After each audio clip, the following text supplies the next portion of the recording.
What is going on, everybody? It is your boy Amon's Toxic Camel 331. Back at it with another video. And today, it's officially October, and you know what that means? September 2023 monthly check time. But before we get to actually beginning the video itself, guys, if you never watched any of my monthly checks before, it is where I rank all movies that I have seen the last month, both new releases and movies I've never seen before that a whole lot of people have seen. So, yeah. And I also do my overhaul afterwards, like, so new stuff I got in the month, basically. And then I give you, show you guys new pictures I have on the ceiling above me, as you see. Which, good news, we have two. So, yeah.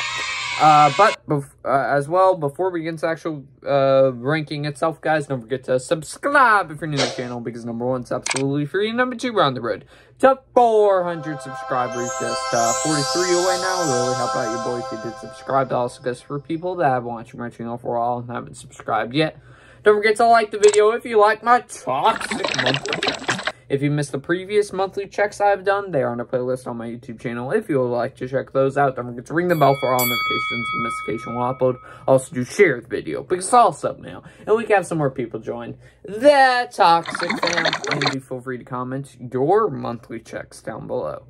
But before we get into the ranking, I gotta take a drink of water, because I'm gonna be talking a lot, so. And I've watched 14 new movies last month. And 1, 2, 3, hang on a second, 4, 5, 6 are new releases. All the others are movies I've seen for the first time. So, coming in last place for me this month, and I'm pretty sure this is kind of a lackluster month, to be honest. Like, I have B+ movies, but I don't have anything amazing. 14th place is The Haunting. This was the first time watch, obviously. And my parents they made a deal with me, if I watched a movie with them, they would make me watch it, like, this one movie with them. And The Haunting they actually like, and I heard how bad it was, how, like, a whole lot of the critics hated it, and also the audience has, like, a really low score. And, yeah, I didn't like this movie. Mom and Dad think I don't like it because they like it. No, I don't like it, and there's a bunch of other people that agree with me. Just overall, this movie was way too long. The CGI is terrible for that time. There's such better CGI in movies that came out in that year or before then. Oh, what other stuff? This has a star-studded cast, I'll give it that. Owen Wilson, Catherine Zeta-Jones, and Liam Neeson. But, I love all three of them as actors, but their acting is terrible in this movie. The dialogue is so bad. It might be like a guilty pleasure watch for some people. And yeah, it's a remake too of The Haunting of Hill House. I'm pretty sure that's what it's called. It's been a while since I've seen the movie, but I love that original movie, and this is, yeah, this is terrible. I can imagine people giving this kind of a guilty pleasure watch, though. So, you know. But, unfortunately, that does not save it from getting last place. So, yeah. Now, number 13. Rob Zombie's Halloween 2 from 2009. I have the first Rob Zombie Halloween a little higher on the list, if you couldn't tell already, but for this one, it's just, Rob, what are you doing? Okay, so this is weird, because I watched it on demand, which you guys are probably gonna like, that's not probably the actual version. It's my list. Anyways. There's just a lot of weird decisions in here. Let's just start we'll talk about some of the good first. This does, I feel, follow Brad Dourif a little bit more at the police with his police officer character, and you start to care about him a little bit more, and it gives him a little bit more character development, which I like. Also, the gore is cranked up, and it's still quite good for the movies, and also Tyler Mane, I believe the actor's name is still great as Michael Myers, but otherwise, besides that, they have this whole entire plot line with this white horse or whatever. That's like, what? Also, they have Rob Zombie's dialogue, man. There's a scene in here where basically two guys are in a in an ambulance, I think. I forgot what they were driving. Basically, Michael Myers' body is in the back, and they're driving, and they're going like, oh, one dude's going like, oh, I bet there's a naked chick under there. And it's just like, come on, really? What other stuff? I had a different ending compared to everybody else, apparently. So, like, the theatrical ending is much different than what the ending I got. The spoilers, if anybody doesn't want if anybody wants to watch the movies and not get spoiled, probably skip forward a little bit. But my ending was weird because, so, Loomis and Michael died, which that happens in the theatrical version too. But also, Laurie dies, and then it ends with Laurie in this, in the afterlife hospital or whatever, looking all crazy and demented with little Michael, grown-up Michael, and Michael's mom, their mom, I should say, all going like, oh, take up the mantle now, or whatever, and it's just, what? So, yeah, I like the first Rob Zombie Halloween, but this one's weird, and I don't like it, so it goes in 13th place for me. Number 12, the one that I recently just watched for this exact monthly check. Friday the 13th, Jason Goes to Hell, the final Friday. And it depends if they have Freddy vs. Jason on demand, because that's...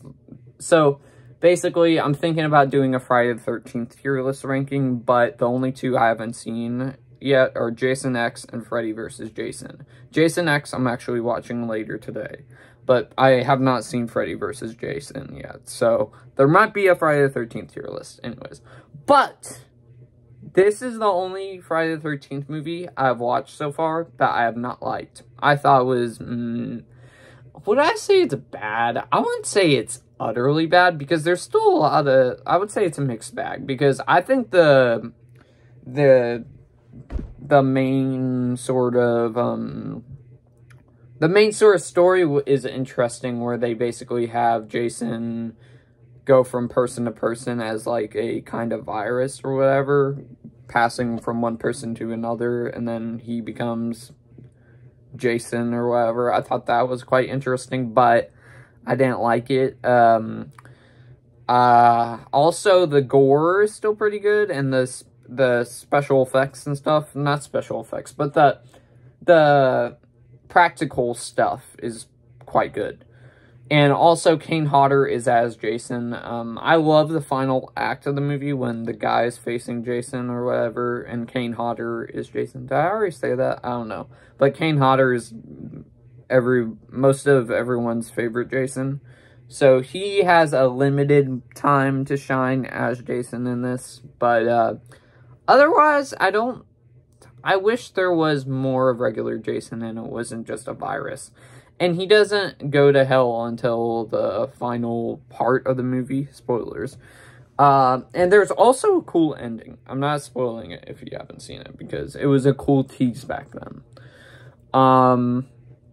Yeah, otherwise, I would say this is probably my least favorite Friday the 13th movie for now. We'll see with Jason X and Freddy vs. Jason. Now, number 11, and I am going to go with Spy Kids Armageddon, the first new release on this list.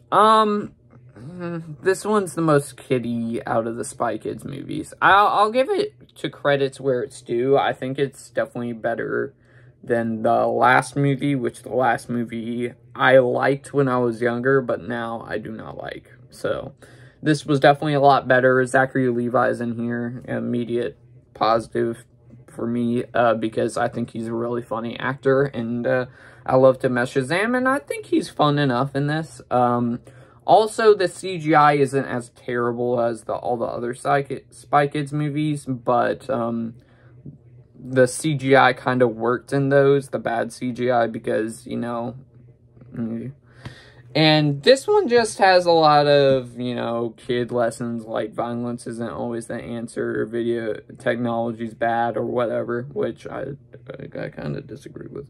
But anyways, it's just, yeah, it's too kiddie. So, otherwise, probably just watch this if you want to see Zachary Levi, so, yeah.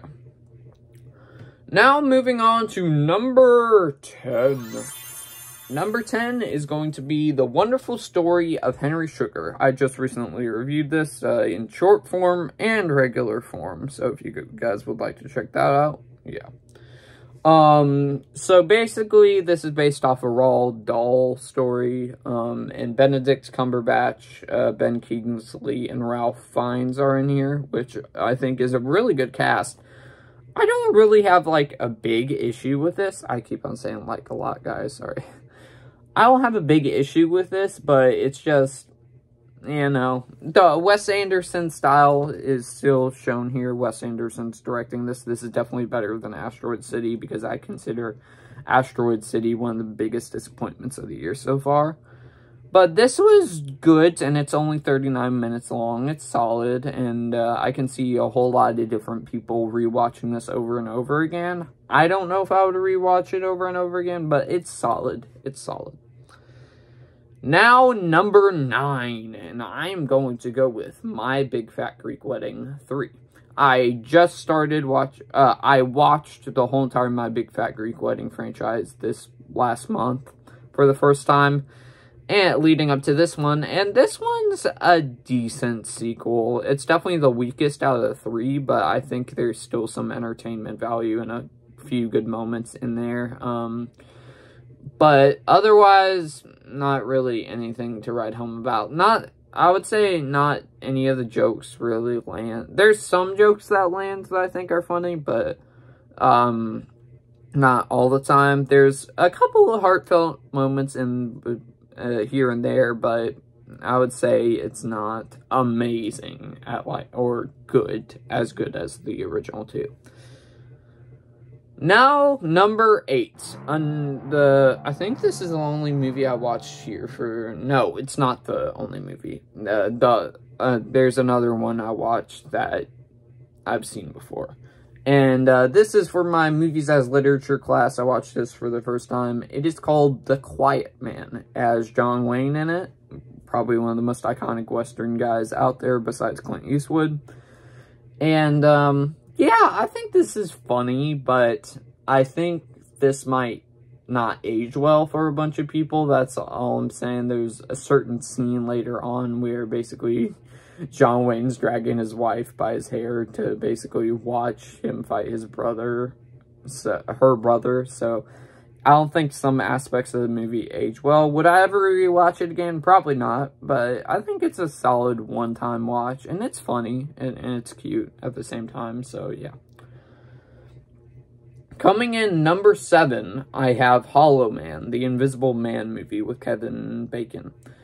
I think this is solid. This is a very solid and underrated Invisible Man movie. The CGI still kind of doesn't really age well, and also there's some scenes in here that might basically not make people not like the movie. I won't go into depth here, but just, you know.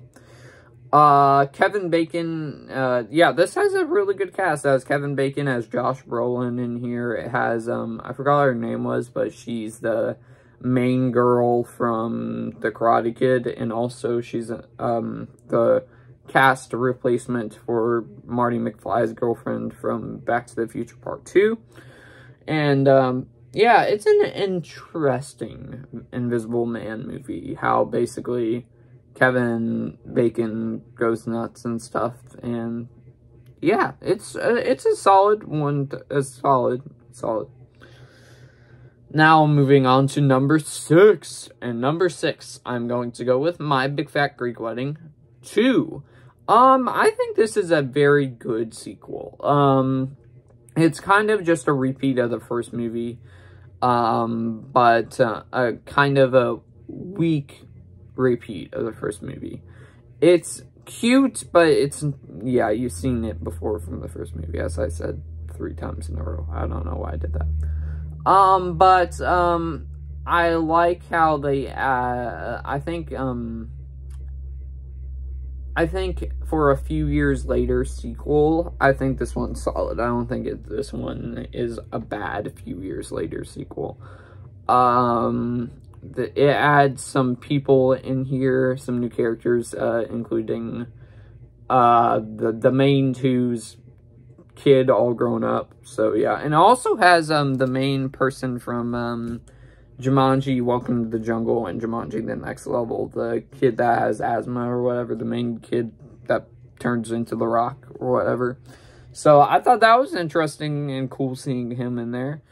And I think this one has a really funny moment in here. There's this one scene where basically the grandpa is stuck in the bathtub, and the uncle, the main dude, and cousins, I think, have to flip him over and help him out of the bathtub, and it's really funny, and you hear the after effects, so it's hilarious. But coming in number 5, right above that, is the first My Big Fat Greek Wedding. Just a cute little rom-com. My first ever rom-com I've watched, and I think it's very cute, and definitely is a love letter to all the Greek people out there, so it definitely does that, and yeah, I think it's solid. I don't really have much, like a whole lot to say, but I think it is very decent. So 5th place is My Big Fat Greek Wedding 1. Now 4th place, the straight to Hulu alien movie, Home Invasion as well. No One Will Save You. I thought this was a decent watch. There's some stuff that happens in the final act that I feel is weird. I don't necessarily love it or love it, but I'm somewhere in between that. I'm kind of, I don't know how to feel about that. And they show what the aliens look like in the movie, and it's kind of, I wish they kind of didn't show the aliens as much as they did. I wish they kind of just kept it very abrupt. But otherwise, I thought the main actress in here, Caitlin Deering, I'm pretty sure that's what the actress name is. I remember her mostly from Last Man Standing. I think she's really great as the main lead in here. And this one doesn't have a whole lot of dialogue, which I think works in its favor. Also, the CGI effects for the aliens, even though I wish they didn't pop up as much, the CGI is quite good for the aliens, and yeah, it's solid. I would definitely recommend this. Top 3, people! Alright, 3rd place, I mentioned it earlier, Halloween 2007, Rob Zombie's Halloween 2007. And I know some people are going to probably be mad at me, but whatever. I might enjoy this more than the first Halloween. But I still have flaws with it. I know. The first Halloween, it's just, I think it's good, but I don't think it's, like, amazing, best of all time, or any of that. This one, I think, is underrated. This has probably the best Michael Myers I've seen so far in the guy, Tyler Mane. I'm pretty sure that's the actor's name. I gotta keep that in my mind. This also has Brad Dourif in here, which is cool. The Chucky, I'm a big Chucky fan, so it was cool to seeing him in here. Also, I think that this, it also has the little girl from Halloween 4, Laurie's either daughter or granddaughter, I forgot. which one it was, but she's in here as a role. I think the relationship between the friends and Laurie are a little bit better. And also, the kills are really good, even though they were mostly cut away because it was TV-14 on demand, so they had to cut away from the gore. But as for the stuff I didn't like about the movie, there's one aspect that I'm mixed about, and that's basically making Michael Myers feel sympathetic, because it's weird, because in the original movie, Dr. Loomis said, I realized that what was living behind that boy's eyes was purely and simply evil. And they give him, try to give him a sympathetic arc at the beginning where he basically just had a crappy household when he was a child. And it's like, he's just supposed to be pure evil, as Dr. Loomis just said there, and it's kind of weird how they did that. And that opening scene, bro, even though it was bleeped most of the time, the dialogue, my goodness, like, they had so many F words and C words, I could tell by the dialogue, and it's just like, why? I know you're trying to make him sympathetic, but that doesn't really work. This also does have the main kid from Spy Kids in here, from the original trilogy, that I thought was interesting as Michael's first victim. And it tries to make you go like, oh, they deserved it, when basically Michael kills that character because the character was a bully or whatever. And when he's getting beat up, you kind of feel bad for him still, but it's, yeah, I don't know. And you feel as if that you shouldn't feel bad for him, but you still do anyways. And then you also feel bad for his family too, kind of. I felt bad for his sister and his sister's boyfriend. But father, I didn't care about much. And yeah, it's just, I'm mixed about the idea. But otherwise, I thought this movie was a little overhated. So yeah. Now moving on to number 2. Just edging out number 1. A Haunting in Venice. I thought this was a lot better than Death on the Nile. If you guys saw my video a long time ago where I basically did which one's better, Death on the Nile or Murder on the Orient Express, I said Murder on the Orient Express was. I love Murder on the Orient Express. Death on the Nile I thought was okay, but it just was boring to me and had predictable reveals. This one, they got me with a reveal. I'm not spoiling it here if you haven't seen it. I highly recommend you do check it out, but the reveal I didn't see coming, so they did a good job with that. The weakest aspect of this movie, I would say, is the horror aspect, because the trailers were marketing it like a horror movie, and I would say it would be 15% horror, all the rest would be not horror.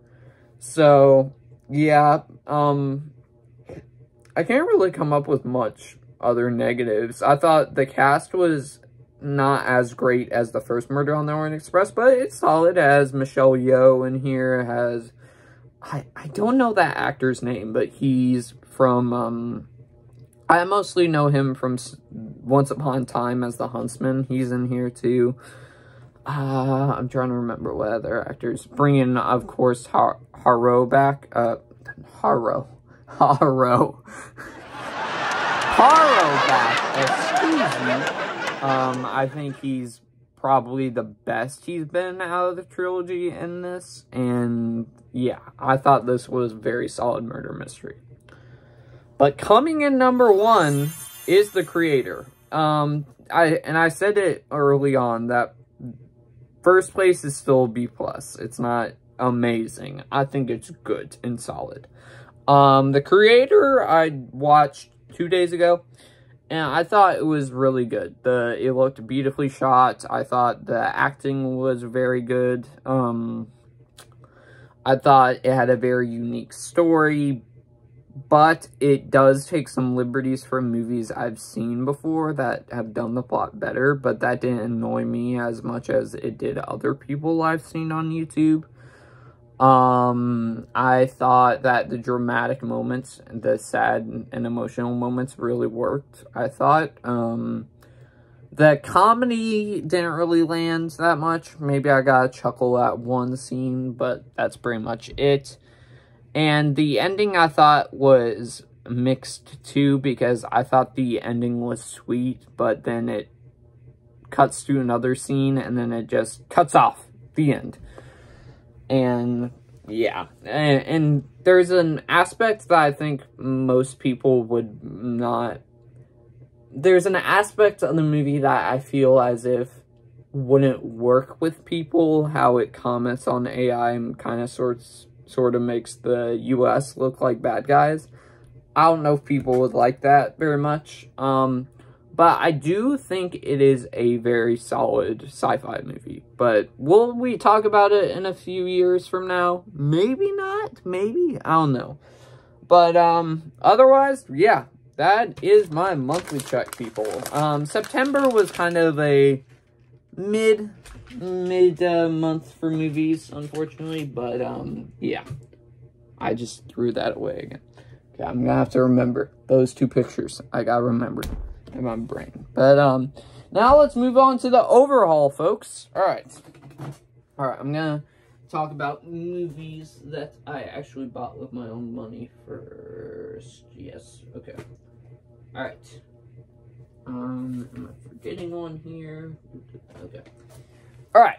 So these are, I got these 4 movies here, as you see, and I pre-ordered another one that's actually coming out this month on the 10th. So I will definitely show that next monthly check. But these are the movies I got. So first one up, I have The Count of Monte Cristo, which I've never seen before. I have a friend named Christian, aka Voyant, here on YouTube. Shout out to him. If you haven't subscribed to him yet, I recommend.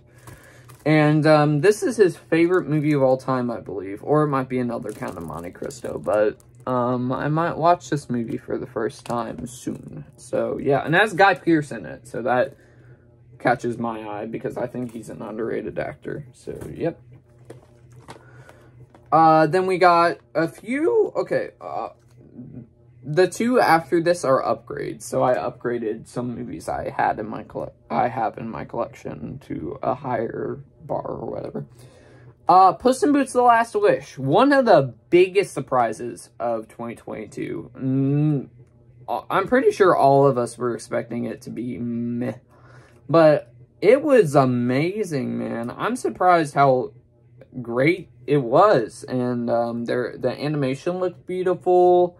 The villain was very intimidating for a DreamWorks movie. And yeah, I thought Puss in Boots was a blast. It's probably my second favorite Shrek movie besides Shrek 2. So yeah, I thought it was great. And it's on Blu-ray. And then Count Monte Cristo is on Blu-ray too.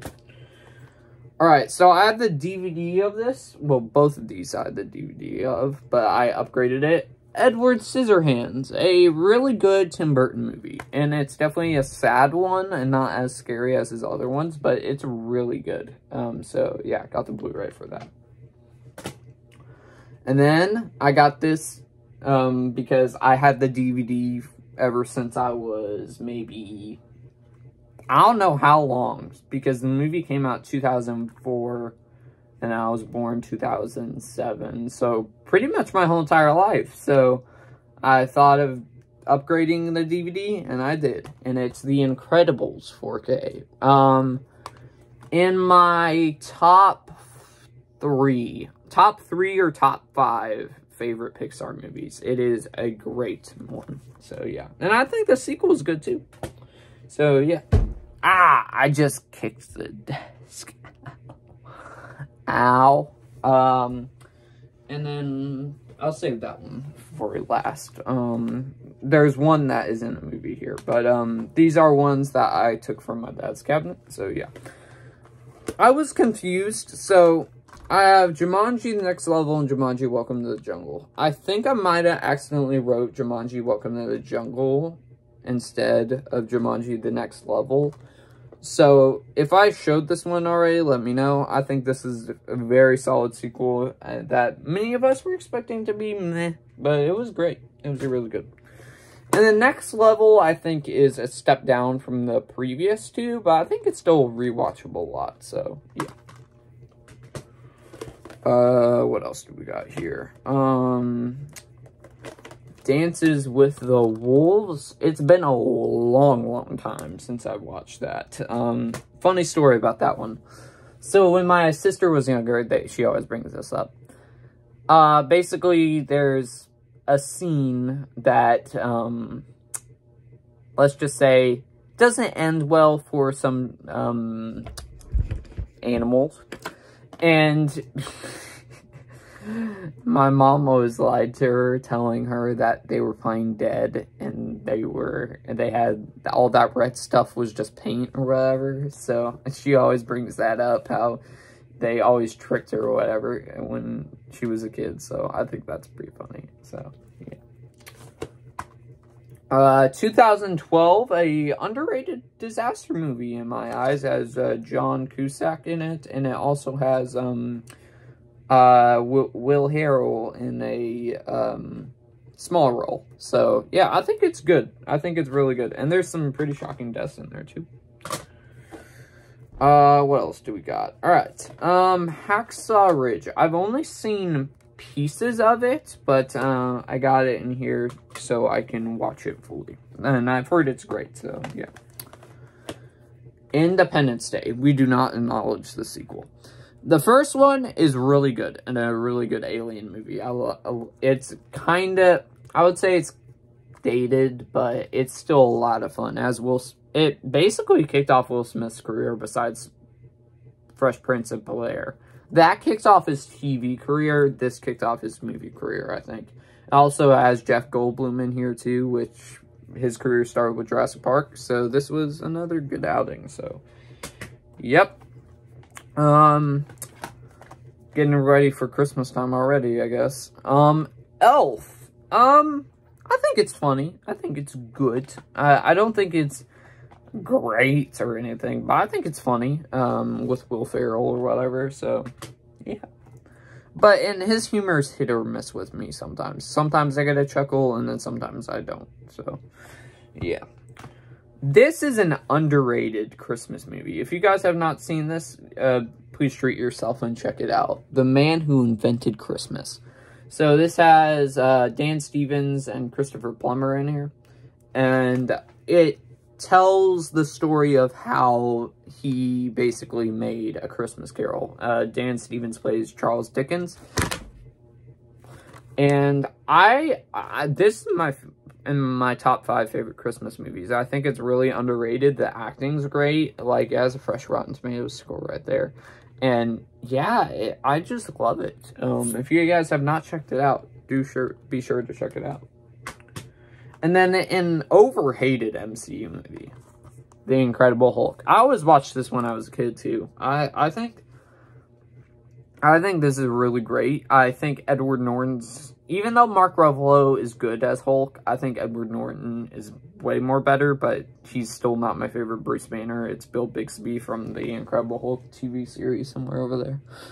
The fights are good, the CGI is pretty decent, and the opening is really interesting because it's kind of like a horror movie with the Hulk, which I really enjoy, and yeah, I think this is a really underrated MCU movie. I love that one. And then we got a sad one here. It's not a movie, but it's a would I call it a poster? It's not really a poster. It's a wooden thing here. So it's a memorabilia of Bray Wyatt, who unfortunately passed away 2 months ago. I think he either passed away early September or late August, which my grandma, unfortunately, passed away late August, too. So, she gave the last amount of her money to buy this for me. So, and she passed away, and love you, Grandma. Thank you for this. I appreciate it. Rest in peace, Grandma, and rest in peace, Bray Wyatt, because, yeah, that was one of his best moments of his career right there, so, yeah. Alright, but I didn't want to leave it on a sad note, so we still have two pictures to show, so, yeah. Transition on Shazam. Alright, two pictures here. We got the Mask comic book edition. I already have the Mask movie edition behind me somewhere, but, I thought it was really cool, so I thought I could draw it, and, apparently it's way more darker than the movie, so... yeah, and then my second one, which I just made yesterday, My Hero Academia, which I just got introduced to the show a few weeks back. Jackson Ace showed it to me, and if you couldn't tell, I really love the show so far. So that's the picture right there. But with that being said, guys, I hope y'all enjoyed this Toxic Monthly Check. Don't forget to subscribe if you're new to the channel, because number 1 is absolutely free. Number 2, we're on the road to 400 subscribers, just 43 away now. We're really happy about you, boy, if you did subscribe. That also goes for people that have been watching my channel for a while and haven't subscribed yet. Don't forget to like the video if you do like my Toxic Monthly Checks. Don't forget to ring the bell for all notifications and occasional upload, because we do a monthly check every single month. So, and we do multiple uploads here every single day. So, yeah. Also, do share the video, because also, man, we can have some more people join that Toxic fam. And do feel free to comment your monthly checks down below. But with that being said, guys, I'll see y'all next one, everybody.